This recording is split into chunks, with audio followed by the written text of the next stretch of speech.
Assalomu alaykum hammaga. Sizlar bilan yana tilla bola. Bugun yana xudo xolasa Topik 2 imtihoniga tayyorgarlik ko'rayotgan o'quvchilar uchun Topik 2 ilk savollarni ishlashni boshlaymiz. Videoni oxirigacha ko'ringlar va sizlar albatta video orqali o'zingizlarga kerakli bo'lgan bilimni olasizlar. Demak bo'lmasa boshladik. Bilasizlar, Topik 2 ilk savollarni 5 va 8 savollarda nima haqida matnligini topishimiz kerak bo'ladi. Va men bu savollarni ishlashda birinchi navbatda berilgan variantlarni o'qib olaman. Mana misol uchun birinchi variantimizda 5-savolda pinu, sovun degani, sovun. Sovun. Ikkinchisi tissol, tish cho'tkasi. Tish cho'tkasi. Endi antyon nima edi? Ko'z oynak degani, ko'z oynak. Bittasini shunaqa ipidagi narsaga tushuntirib beraman. Qolganlarini ham albatta ko'rib chiqamiz. Videoni oxirigacha ko'rishda davom eting. Keyingisi sugon bilamiz, sochiq degani. Endi men o'ylashim kerak, sochiqqa qanaqa so'z ketadi? Misol uchun sochiqqa yuzni artish ketadi yoki ko'z oynakka uzoqni yaqinlashtirib beradi, yaxki ko'rsatadi degan so'zlar ko'z oynakka tegishli so'zlar. Mana shularni o'ylab olishim kerak. Chunki men shunaqa miyamda ozgina o'ylaydigan bo'lsam, menga javob topishda juda ham foydali bo'ladi. Demak, men variantlar tarjima qilib oldim. Endi matnni tarjima qilaman. Ipsok tia sayril kegishi. Ya'ni ipsok degani ip og'iz, og'iz ichini deyapti. O'zi javob chiqdi. Og'iz ichi degani ipsok, tia degani tish degani, tish. I degani ham tish degani, tish. Og'izni ichidagi tish. Endi sovun bilan og'izni ichidagi tishni biror narsa qila olamizmi? Yo'q. Ko'z oynak tishga tegishli birorta aloqador joyi bormi? Yo'q. Va sochiq aloqador joyi bormi sochiqqa, tishga? Yo'q. Bitta bu yerda tish cho'tkasi bizda javob varianti bo'la oladi. Va qolganini ham tarjima qiladigan bo'lsak, sayril kegishi, ya'ni oralarini tozalab beradi deyapti. Og'iz ichidagi tishimizni tozalab beradi deyapti. Pudrovga sal takkayo, ya'ni yumshoq qilib yaxshi artadi deyapti.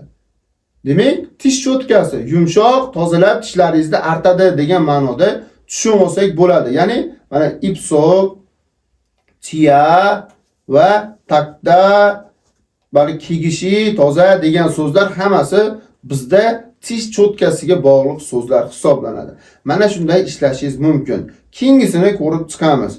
Xo'p, birinchi yana variantlar tarjima qilamiz. Unang,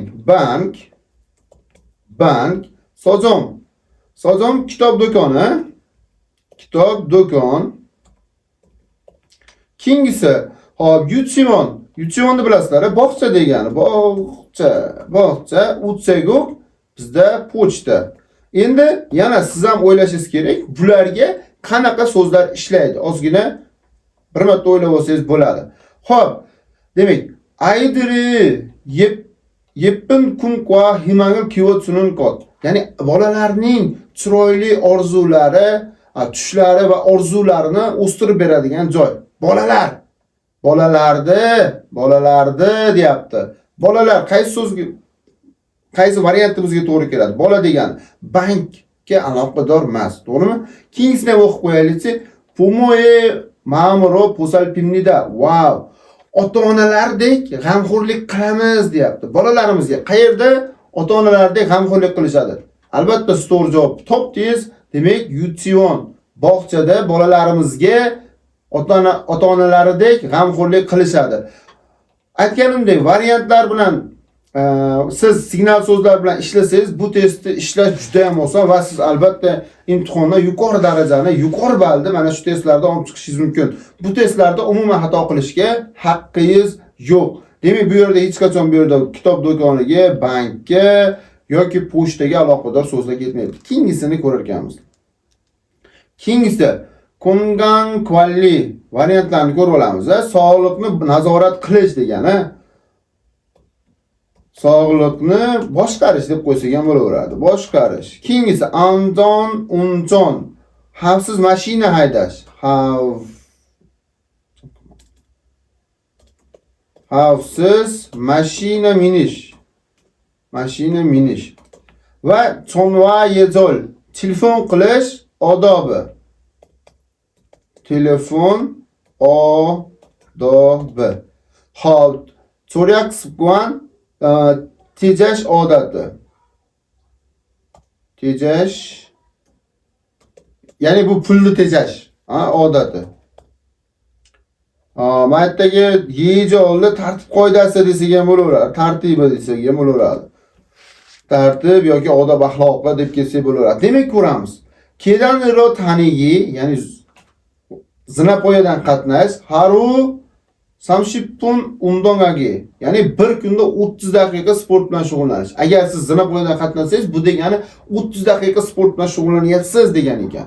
Sport bilan shug'ullanishni mana signal so'z qilib olaman. Keyingisi, uri momilviye shilchonasi yo'q. Bizning tanamiz uchun, ya'ni tanamiz uchun o'zimizni tanamiz uchun amalga oshirishimiz kerak. Xo'p, tanamiz uchun desak, tana qaysi variantga to'g'ri keladi? Mashina haydashga tushmaydi. Telefon qilishga tushmaydi umuman. To'g'rimi? Pulni tejashga tushmaydi. Bitta variant sog'liqni saqlash, kongan qolli sog'liqni boshqarish, nazorat qilish variantiga tushar ekan. Yana bu yerda ikkinchi signal so'zimiz undong hagi, sport bilan shug'ullanish. Bu ikkalasi mana shunga variant javobi bo'ladi. Keyingisini ko'ramiz. Keyingisi 8-sida mana bunaqa ozgina boshqacharoq matncha beriladi. Tepalarida osonroq bo'lsa, 8-si ozginacha qiyin bo'ladi. Shuning uchun ozgina e'tiborli bo'lib eshitasizlar degan umiddaman. Demak, bu yerda qanaqadir mahsulot tanishtiradi yoki qanaqadir sotib olgan mahsulotini qaytarib beradi yoki qaysidir tartib qoidalarga amal qilishni so'raydi, qaysidir muzeyda yoki tomosha joylarida shularga yaxshilab e'tibor berishimiz kerak bo'ladi.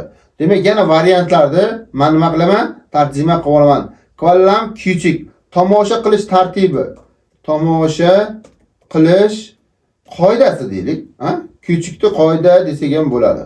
Xo'p, chepum so'ge, ya'ni mahsulotni tanishtirish. Chepum mahsulot, so'ge tanishtirish. Keyingisi sayong pangpop, foydalanish, sayong pangpop foydalanish usuli. Keyingisi yeyak muni, yeyak degani oldindan sotib olish yoki oldindan bron qilish degani.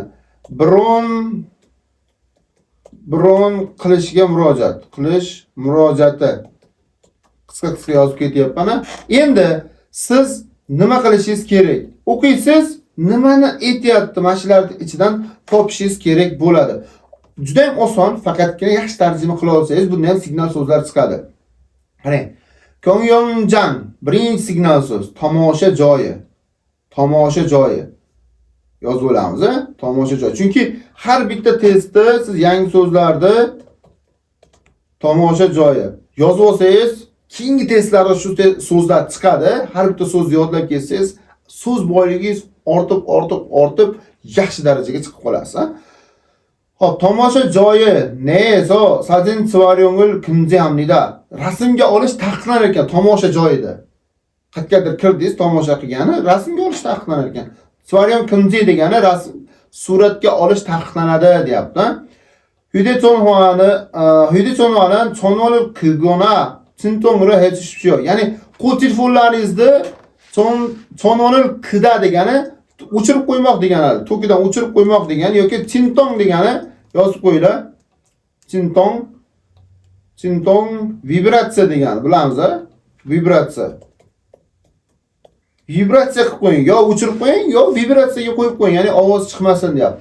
Demak, bu nima qiling deyapti? Bunaqa qilish taqiqlanadi va bunaqa qiling deyapti. Bu degani tomosha qilish birinchi so'z keladi, tomosha joyi degan so'z keladi. Demak, tomosha joyi degan variantga to'g'ri kelyapti, ya'ni tomosha qilish qoidasiga to'g'ri kelyapti. Ya'ni odamlarga xalaqit bermang, o'sha yerda telefoningizni vibratsiya qilib qo'ying, rasmga olmang degan gaplarni aytayapti. Tushungan bo'lsanglar, xursandman. Albatta kommentariyada o'zingizlarning fikringizni yozib qoldiringlar. Albatta videoni oxirigacha ko'rgan bo'lsangiz, bizni kuzatishda davom eting. Instagram, Telegram va YouTube kanallarimizga obuna bo'ling. Biz sizga koreys tilini oson va qiziqarli o'rgatishda davom etamiz. Sizlar bilan tillab olib bo'ldi. Keyingi videolarda ko'rishguncha annyeong yorobun.